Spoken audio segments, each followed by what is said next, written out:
നമസ്കാരം. ബംഗ്ലാദേശിലേക്ക് ഷെയ്ഖ് ഹസീനെ ക്ഷണിച്ചിരിക്കുകയാണ്. ഇത്തവണ ക്ഷണിച്ചിരിക്കുന്നത് ബംഗ്ലാദേശിന്റെ ഭരണകൂടമോ ആരും തന്നെയല്ല, മറിച്ച് അവിടുത്തെ എഴുത്തുകാരിയായ തസ്ലീമ നസ്രീനാണ്. എന്താണ് കാരണമെന്നല്ലേ? അവിടെ ഭീകരവാദ പ്രവർത്തനമാണ് മദ്രസകൾ കേന്ദ്രീകരിച്ച്. എങ്ങനെയാണോ പാകിസ്ഥാൻ ഈ മദ്രസകളെ ഭീകരവാദ പ്രവർത്തനങ്ങൾക്ക് ഉപയോഗിക്കുന്നത്, അതുപോലെ തന്നെയാണ് ഇപ്പോൾ ബംഗ്ലാദേശിലും സംഭവിക്കുന്നത്. ഷെയ്ഖ് ഹസീനയെ പോലുള്ള ശക്തയായ ഒരു റൂളർ തിരിച്ച് വീണ്ടും ബംഗ്ലാദേശിലേക്ക് എത്തിയില്ല എങ്കിൽ ഈ മദ്രസകൾ വീണ്ടും വീണ്ടും ഭീകരവാദികളുടെ കളിത്താവളമായി മാറും, ഒളിത്താവളമായി മാറും. അവർ എന്തും ഇത് ഉപയോഗിച്ച് ചെയ്യും. അവിടെ സാധാരണ ജനങ്ങൾക്ക് ജീവിക്കുവാൻ കഴിയാത്ത അവസ്ഥയിലേക്ക് എത്തും. സിറിയയും ഇറാനും ഇറാഖും പോലെ ഒരു ഭീകരവാദത്തിന്റെ കേന്ദ്രമായി ബംഗ്ലാദേശ് മാറും. അതിൽ നിന്ന് രക്ഷ നേടുന്നതിന് തീർച്ചയായും തിരികെ ഷെയ്ഖ് ഹസീന ബംഗ്ലാദേശിലേക്ക് എത്തുകയേ മാർഗമുള്ളൂ. അല്ലാതെ ഒരു കാരണവശാലും ബംഗ്ലാദേശിനെ നല്ല ഒരു വഴിയിലേക്ക് താരിഖ് റഹ്മാന് നയിക്കുവാൻ കഴിയുകയില്ല. ഇലക്ഷന് മുന്നേ പല വാഗ്ദാനങ്ങളായിരുന്നു ബംഗ്ലാദേശ് നാഷണൽ പാർട്ടി കൊടുത്തിരുന്നത്. അതായത് അവിടെ ഹിന്ദുക്കൾക്ക് നേരെ നിരന്തരമായ ആക്രമണങ്ങളാണ് നടന്നിരുന്നത്. ആ ആക്രമണങ്ങളൊന്നും തന്നെ താൻ അധികാരത്തിൽ വന്നു കഴിഞ്ഞാൽ നടപ്പിലാക്കില്ല. ജെയ്ഷെ മുഹമ്മദിന്റെയോ അല്ലെങ്കിൽ ജമാഅത്തെ ഇസ്ലാമിയുടെയോ മറ്റ് ഭീകരവാദ പ്രവർത്തനങ്ങളുടെയോ ഒന്നും ഭാഗമായി മാറുവാൻ ബംഗ്ലാദേശിനെ അനുവദിക്കില്ല. തീർച്ചയായിട്ടും അത്തരത്തിലുള്ള എല്ലാ ശ്രമങ്ങളെയും സർക്കാർ നിയമം ഉപയോഗിച്ചുകൊണ്ട് തന്നെ അടിച്ചമർത്തും. ഭീകരവാദികളെ ഒരു കാരണവശാലും ബംഗ്ലാദേശിന്റെ മണ്ണ് ഉപയോഗിച്ച് വളരാനുള്ള അവസരമൊരുക്കില്ല എന്നാണ് അദ്ദേഹം വാഗ്ദാനം ചെയ്തത്. തെരഞ്ഞെടുപ്പിന് ശേഷം അദ്ദേഹം വിജയിച്ചതിന് ശേഷവും ആ രീതിയിൽ തന്നെ കാര്യങ്ങൾ മുന്നോട്ട് പോവുകയുണ്ടായി. എന്നാൽ അവിടുത്തെ ഭരണ നേതൃത്വത്തിന് അടിയറവ് പറയുന്ന മറ്റൊരു ഭരണാധികാരിയെയാണ് പിന്നീട് ബംഗ്ലാദേശ് കണ്ടത്.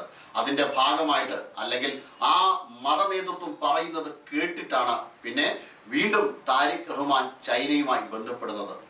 അതായത് ഭാരതം പോലുള്ള ബംഗ്ലാദേശിനെ ഏറ്റവും അധികം സഹായിക്കുന്ന അടുത്ത 6 മാസം ഇനി ഇന്ത്യ എണ്ണ കൊടുത്താൽ മാത്രമേ, പെട്രോൾ കൊടുത്താൽ മാത്രമേ പശ്ചിമ ബംഗാൾ എന്നതല്ല ബംഗ്ലാദേശ് ചലിക്കുകയുള്ളൂ. എന്നാൽ അത്തരത്തിൽ ബംഗ്ലാദേശ് ചലിക്കുന്നു. അത് കട്ട് ചെയ്തിങ്ങനെ, പശ്ചിമ ബംഗാൾ എന്നല്ല, ബംഗ്ലാദേശ് അടുത്ത 6 മാസം ചലിക്കുകയുള്ളൂ. എന്നാൽ അതൊന്നും മനസ്സിലാക്കാതെ വീണ്ടും ഈ ഭീകരവാദികളുടെ കാൽ കീഴിൽ കൊണ്ടുവന്ന് തല തിരികിയിരിക്കുകയാണ് താരിഖ് റഹ്മാൻ.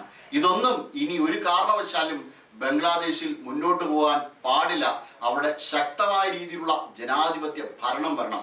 ബംഗ്ലാ സംസ്കാരം ഉൾക്കൊള്ളുന്ന വളരെയധികം ജനാധിപത്യ ബോധമുള്ള സാധാരണക്കാരായിട്ടുള്ള മനുഷ്യർ ധാരാളം ഇപ്പോഴും ബംഗ്ലാദേശിലുണ്ട്.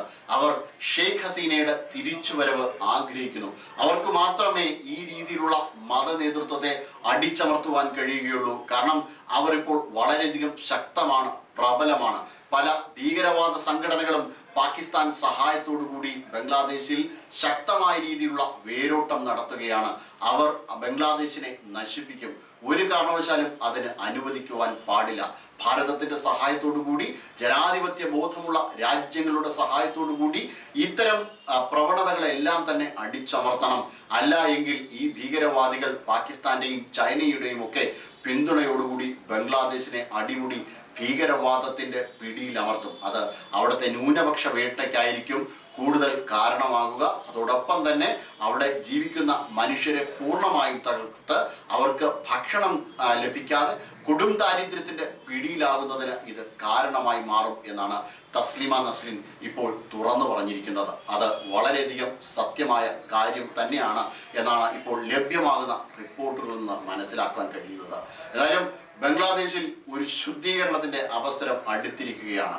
പ്രത്യേകിച്ചും ചൈനയുമായി അവരടുക്കുമ്പോൾ, ഭാരതത്തിന് നേരെ പുതിയ ഗൂഢാലോചനകൾ നടത്തുമ്പോൾ ബംഗ്ലാദേശിന്റെ ഇത്തരം ശ്രമങ്ങളെല്ലാം തന്നെ തീർച്ചയായിട്ടും ചോദ്യം ചെയ്യുകയും അതിനെ തകർക്കുകയും ചെയ്തേ മതിയാകുകയുള്ളൂ.